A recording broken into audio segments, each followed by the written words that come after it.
Okay, boxing fans, right now I'm talking about David Price versus Tony the Tiger Thompson. This is my prediction. David Price is 15 fights undefeated, 13 of those wins by way of brutal knockout.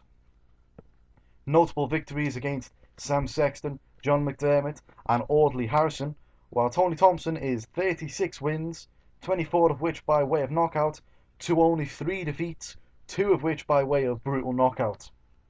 That's 39 fights. Notable victories include Timur Ibragimov and Chaz Witherspoon. Looking at the other advantages these guys have got, I'm looking at the power. We do know Price has got that next level right hand power. He's got that solid jab to set it up. In fact, his jab is a weapon of its own. He's an exceptional long range boxer. If you're going to try and match him out long distance, you're in for a fucking shock. The only guy who should be able to beat him at long range is Wladimir Klitschko. He seems to have a lot of pop in his punches at middle range also. But when you're looking at where Price's weaknesses come, you've got to admit he is very suspect on the inside. However, that doesn't really matter at heavyweight because there are no heavyweights right now who have got a strong inside game, or such a strong inside game that they'll be able to get past the long range game of David Price and still be standing. The only people I can think of right now who have got a very good inside game is Derek Chisora, but he got knocked out in his last fight, and if he can take the punches from David Price, that's a question in itself. Um, Looking at Tony Thompson, he does have more knockouts than Price has fights, so he can knock people out. The only thing is, he's not really knocked out anyone of any significance for a very long time, and he's been devastatingly knocked out by Wladimir Klitschko. You see, now that's made him also physically afraid of getting hit, and in this fight, he's going to get hit by a right hand, and the question is, can he take it? Now, what I will say is, Thompson goes down and he gets back up, but will that be the case in this fight? He's also a southpaw, and therefore he's going to be more susceptible to the right hand of David Price. One thing I will say though is Thompson does have a better inside game than David Price, and that is one area where he should be able to try and win the fight. Now, if he can go and win the fight, that's a whole different matter, and it's probably not going to happen. Boxing ability, and like I said, inside games with Thompson, long range games with Price. The more experienced is Thompson, the better, more prime fighter right now is Price. Like I said, Thompson's more afraid of getting hit right now, so he won't be able to take advantage of Price's vulnerability that he's shown in his career. And let me just add, that vulnerability is coming from 1 minute of a round where a guy who's known for having a solid chin just charged across the ring and landed about 3 or 4 shots on David Price. Just 3 or 4 shots in a minute, and then everyone says that he was vulnerable in that minute.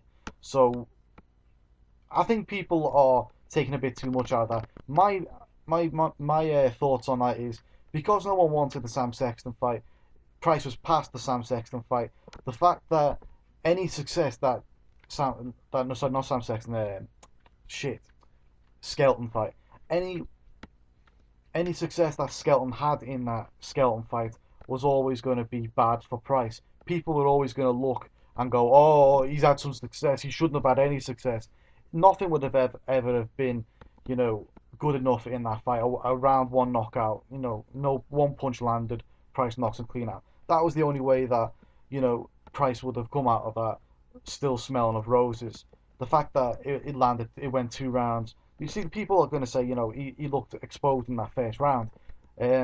Well, that's a matter of opinion, and also, it's not. It's still debatable that Price lost that first round. He may have lost the first minute, but then there's two more minutes in that fight in the first round, and then he knocked him out in the second. So, if that's exposed, you got to look at other guys who were exposed too.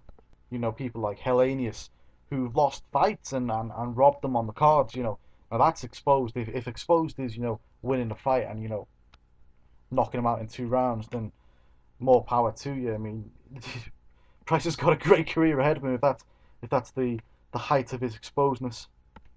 You know, other thing about Thompson, you know, he is an enigma. He's never won a fight out of the USA. He seems to die mentally when he gets on a plane. I don't know if he's shit scared of flying. I don't know if he just hates everywhere outside the USA. Oh, I don't know if it's just that there's better fighters. Well, no, that is the case. He's never fought anyone decent outside of the USA. He's never fought anyone decent inside the USA. So every time he leaves, he ends up getting knocked out. That's the case. You know, like I said, he gets dropped, he gets back up. Price is the better boxer. We all know that. And they're using this as a stepping stone to a world level. Uh, Honestly, I don't see Thompson winning this fight. I think David Price wins this fight quite comfortably. The whole card is actually quite good. Um, the undercard included, and that's why I'm going to this fight. It's not, it's definitely not value for money, the main event, but the main event plus a number of the undercards makes this a value for money fight. So price by knockout round 4.